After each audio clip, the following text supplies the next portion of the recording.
திருப்பூர் மாவட்டம் ஐயம்பாளையத்தை சேர்ந்த சிவக்குமார் என்பவர் புளிய மரத்தில் ஏறி புளியங்காய் பறித்துக் கொண்டிருந்தார்.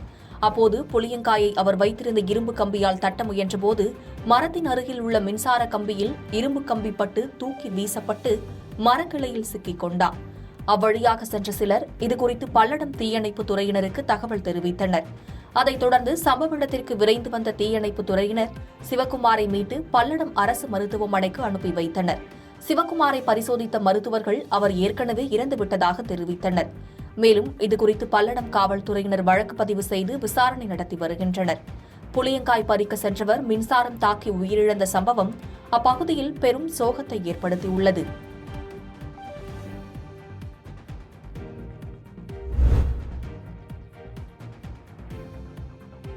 செங்கல்பட்டு மாவட்டம் கரியச்சேரி கிராமத்தில் பழமை வாய்ந்த அருள்மிகு ஸ்ரீ நாகாத்தம்மன் ஆலயம் உள்ளது. இவ்வாலயத்தில் ஆண்டுதோறும் பங்குனி மாத பௌர்ணமி நாளில் தெப்ப உற்சவம் சிறப்பாக நடைபெறும். அந்த வகையில் 4ஆம் ஆண்டு தெப்ப உற்சவம் சிறப்பாக நடைபெற்றது. இவ்விழாவில் அம்மனுக்கு வாசனை திரவியங்களுடன் சிறப்பு அபிஷேக அலங்காரம் நடைபெற்ற பின் குளத்தில் அலங்கரிக்கப்பட்ட தெப்பலில் அம்மன் எழுந்தருளி பக்தர்களுக்கு அருள்பாலித்தார். அம்மனை ஏராளமான பக்தர்கள் கண்டு தரிசனம் செய்தனர். இதனைத் தொடர்ந்து பொதுமக்களுக்கு அருட்பிரசாதம் வழங்கப்பட்டது.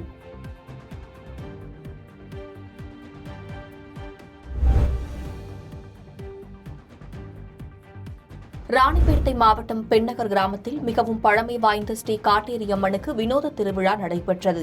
இத்திருவிழாவானது உலக நன்மைக்காகவும் பொதுமக்கள் கால்நடைகள் நோய் நொடியின்றி வாழவும் மழை பெய்து விவசாயம் செழிக்கவும் பல ஆண்டுகளாக நடைபெற்று வருகிறது. சுமார் 500 வருடங்களுக்கு முன் ஊரில் பலர் நோய்வாய்ப்பட்டு இறந்துள்ளனர். அப்பொழுது காட்டேரியம்மனுக்கு களிமண்ணால் உருவம் பிடித்து மஞ்சள் குங்குமம் வைத்து திருவிழா செய்து வழிபட்டதோடு அம்மண்ணை உடலில் பூசி வர அனைவருக்கும் நோய் குணமடைந்ததாக தெரிகிறது. இதனால் தொன்று தொட்டு இவ்விழா நடைபெற்று வருகிறது. இவ்விழாவில் தங்கள் நிலத்தில் விளைந்த தானியங்களை முதல் காணிக்கையாக வைத்து படையல் செய்து வழிபடுவர். இத்திருவிழாவில் சுற்றியுள்ள கிராமங்களைச் சேர்ந்த ஏராளமான பொதுமக்கள் கலந்து கொண்டு சுவாமி தரிசனம் செய்தனர்.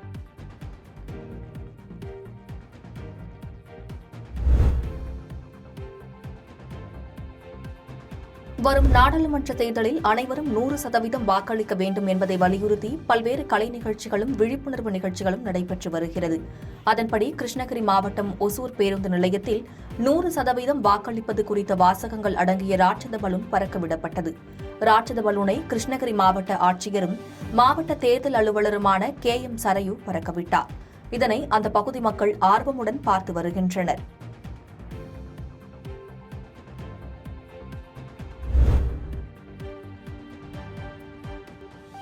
புதுக்கோட்டை மாவட்டம் அறந்தாங்கியில் நகர அதிமுக பொருளாளருக்கு சொந்தமான பாத்திரக்கடை உள்ளது. இதன் அருகே அவருக்கு சொந்தமான பட்டாசு கடையும் உள்ளது.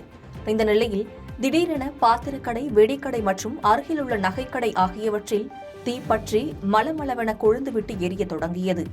இதுகுறித்து தகவல் அறிந்த தீயணைப்பு மற்றும் மீட்புப் பணித்துறையினர் விரைந்து வந்து தீயை அணைக்கும் பணியில் ஈடுபட்டனர். இருப்பினும் பாத்திரக்கடையில் உள்ள பொருட்கள் முற்றிலும் எரிந்து நாசமானது.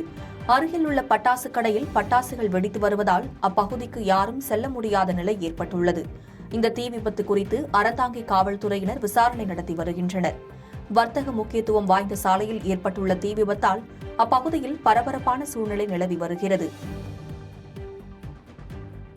பாதகம் செய்பவரை கண்டால் நாம் பயங்கொள்ளலாகாது பாப்பா, மோதி மிதித்து விடு பாப்பா, அவர் முகத்தில் உமிழ்ந்து விடு பாப்பா. அண்மை செய்திகளை உடனுக்குடன் தெரிந்து கொள்ள இணைந்திருங்கள் இயம்நாடு தொலைக்காட்சியுடன்.